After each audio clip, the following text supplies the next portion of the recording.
ইসরায়েলের প্রধানমন্ত্রী Benjamin Netanyahu ও পশ্চিমাদের মাঝে চিন্তার ছাপ। ইরান চুপিসারে পারমাণবিক বোমা তৈরি করছে এমন শঙ্কায় ঘুম হারাম যুক্তরাষ্ট্রের বিদায়ী প্রেসিডেন্ট জো বাইডেনের। এদিকে বিশ্বজুড়ে পশ্চিমাদের একচ্ছত্র নিয়ন্ত্রণ ঠেকাতে মরিয়া চীন ও রাশিয়া। তাই তো কপালে যখন চিন্তার ভাঁজ বাইডেনের, তখন একজোট হচ্ছে যুক্তরাষ্ট্রের তিন পরাশক্তি ইরান, চীন ও রাশিয়া। উদ্দেশ্য পশ্চিমা বলয় ভেঙে ভূরাজনীতিতে পরিবর্তন আনা, সেই সাথে মধ্যপ্রাচ্যে ইসরায়েলের আগ্রাসন বন্ধ করা।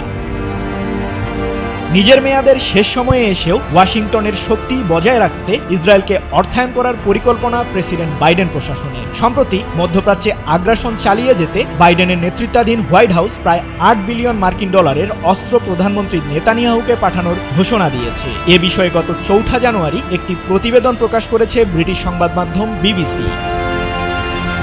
অন্যদিকে চুপ করে বসে নেই ইরানও। ইহুদিবাদী শাসনের পতন নিশ্চিত করার জন্য মরিয়া দেশটির সর্বোচ্চ ধর্মীয় নেতা আয়াতুল্লাহ আলী খামেনি এবার যুক্তরাষ্ট্রের পরম শত্রু চীন ও রাশিয়ার সাথে এক ছাদে আসার পরিকল্পনায় নেমেছে তেহরান। এর ফলে বৈশ্বিক রাজনীতিতে নতুন সমীকরণ সৃষ্টির সম্ভাবনা তৈরি হয়েছে। গত বছরের ডিসেম্বরের শেষ সপ্তাহে চীনের পররাষ্ট্রমন্ত্রী ওয়াং ইর আমন্ত্রণে বেইজিং সফরে যান ইরানের পররাষ্ট্রমন্ত্রী আব্বাস আরাকচি। আর এতেই নতুন করে শঙ্কায় পড়ে ইসরায়েল ও যুক্তরাষ্ট্র।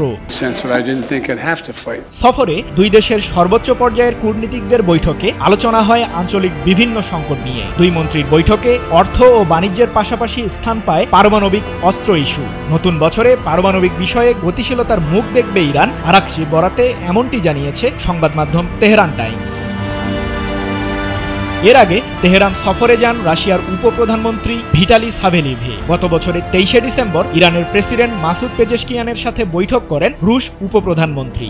সফরে ভিটালি সাভেলিভে ইরানের সাথে দেশটির উত্তর দক্ষিণের রেল করিডোর প্রতিষ্ঠার বিষয়ে আলোচনা করেন। দুই দেশের নতুন সম্পর্ক তৈরিতে এই রেল করিডোর গুরুত্বপূর্ণ ভূমিকা পালন করবে বলে আশাবাদী তেহরান ও মস্কো। এদিকে রুশ উপপ্রধানমন্ত্রীর সফরের পরই রাশিয়ার প্রেসিডেন্ট ভ্লাদিমির পুতিনের আমন্ত্রণে সাড়া দিয়েছেন ইরানের প্রেসিডেন্ট মাসুদ পেজেশকিয়ান। চলতি বছরের জানুয়ারির দ্বিতীয় সপ্তাহে মস্কো সফরে যাবেন মাসুদ পেজেশকিয়ান। সফরে পুতিনের সাথে বিভিন্ন দ্বিপাক্ষিক চুক্তিতে সইয়ের পাশাপাশি পারমাণবিক ইস্যুতেও আলোচনা হবার কথা রয়েছে ইরানের প্রেসিডেন্টের। 1 জানুয়ারি এক প্রতিবেদনে বিষয়টি নিশ্চিত করেছে ইরানের সংবাদ মাধ্যম নূর নিউজ। চীনে আব্বাস আরাকচির সাম্প্রতিক সফর এবং রাশিয়ার প্রেসিডেন্ট ভ্লাদিমির পুতিনের আমন্ত্রণে ইরানের প্রেসিডেন্টের সাড়া নিয়ে উত্তেজনা পশ্চিমা শিবিরে। তবে কি মার্কিন নবনির্বাচিত প্রেসিডেন্ট ডোনাল্ড ট্রাম্প হোয়াইট হাউসের দায়িত্ব নেওয়ার আগেই পারমাণবিক অস্ত্র ইস্যুতে চমক নিয়ে আসছে ইরান? উত্তর জানতে অপেক্ষা করতে হবে আর মাত্র কয়েকদিন। সৃজন মাহমুদ, নিউজ 24।